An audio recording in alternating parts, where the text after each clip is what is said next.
Rebel Canners teaching all kinds of food preservation, especially the old ways. Welcome back, Rebel Canners, for another episode. Welcome back, Rebel Canners. I'm here in the kitchen today, and we're going to talk about, oh, that's pretty up in the light. We're going to talk about honey some more. I get a lot of questions about how do you substitute honey in place of refined sugars in canning. And that's easy. You can substitute it 1-for-1 with a few adaptations we'll talk about in a minute. But a lot of people find that honey is sweeter and they don't need the sweetness of substituting 1-to-1.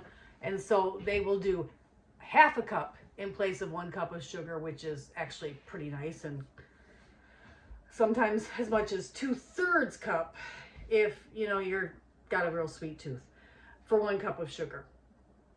But if you do that, and here's a caveat, you have to reduce the liquids by 1/4 cup for every cup of honey the recipe calls for.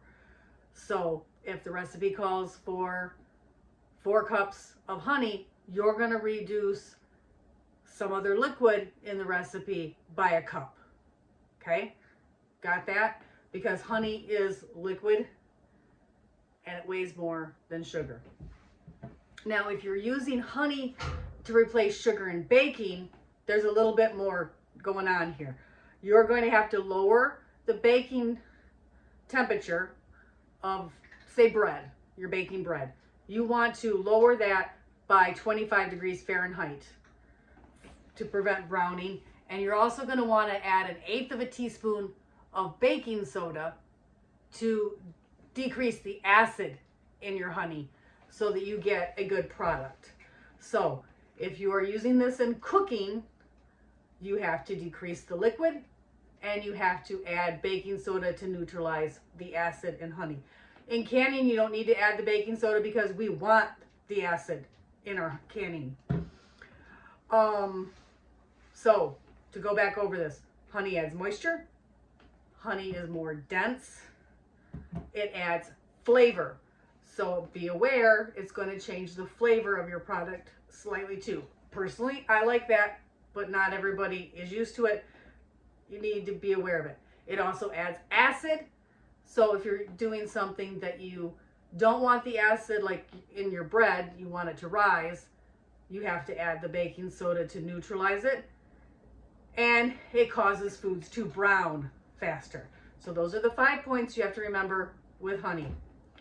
1 cup of sugar weighs 8 ounces. 1 cup of honey weighs 12 ounces.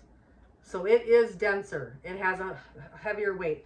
A cup of maple syrup weighs 11 ounces.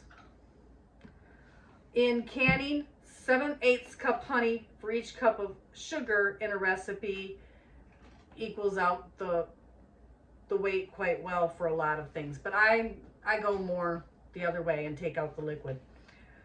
You can also substitute honey 1-for-1 with molasses and 1-for-1 with corn syrup in recipes. So there you have it.